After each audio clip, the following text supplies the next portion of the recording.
സുവിശേഷം 1-ാം അധ്യായത്തിന്റെ 1-ാമത്തെ വാക്യങ്ങളിൽ നമ്മൾ എങ്ങനെയാണ് വായിക്കുന്നത്? ആദിയിൽ വചനമുണ്ടായിരുന്നു. In the beginning was the word. ആദിയിൽ വചനമുണ്ടായിരുന്നു. വചനം ദൈവത്തോട് കൂടെയായിരുന്നു. The word was with God. അവൻ വചനം ദൈവത്തോട് കൂടെയായിരുന്നു. Hallelujah. The word was God. വചനം ദൈവമായിരുന്നു. Hallelujah. ആ വചനം കൃപയും സത്യവും നിറഞ്ഞവനായി നമ്മുടെ ഇടയിലേക്ക് പാർത്തു. Hallelujah. ആ word of God, ദൈവത്തിന്റെ വചനം, അത് കൃപയുള്ളതായി സത്യം നിറഞ്ഞതായി നമ്മുടെ ഇടയിലേക്ക് ഇറങ്ങി വന്നു. പൗലോസ് പറയുന്നത് അവൻ ദൈവം തന്റെ വചനത്താലാണ് സകലത്തെയും ഉളവാക്കുവാനിടയായത്. എങ്ങനെയാണ് ഉളവാകട്ടെ എന്ന് ദൈവം കൽപ്പിക്കുമ്പോൾ അതങ്ങനെ സംഭവിക്കാനിടയായി. സകലത്തെയും തന്റെ വചനത്താൽ ശൂന്യതയിൽ നിന്ന് സൃഷ്ടിപ്പാനിടയായ ദൈവം ഏത് വചനത്താലാണ് സൃഷ്ടിച്ചത്?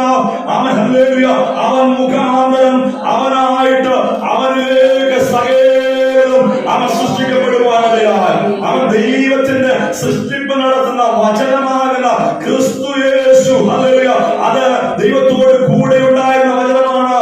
അത് കൃപയും സത്യവും നിറഞ്ഞവനായി നമ്മുടെ ഇടയിലേക്ക് ഇറങ്ങി വന്നു. യോഹന്നാന്റെ സുവിശേഷം എഴുതുന്നത് അവൻ ഗ്രീക്കുകാരെ മെയിനായിട്ട് ഹൃദയത്തിൽ അവൻ ചിന്തിച്ചുകൊണ്ടാണ്. തത്വജ്ഞാനികളായ ഗ്രീക്കുകാരെ ഉദ്ദേശിച്ചാണ് മെയിനായിട്ടും അവൻ യോഹന്നാൻ തന്റെ സുവിശേഷം എഴുതുന്നത്.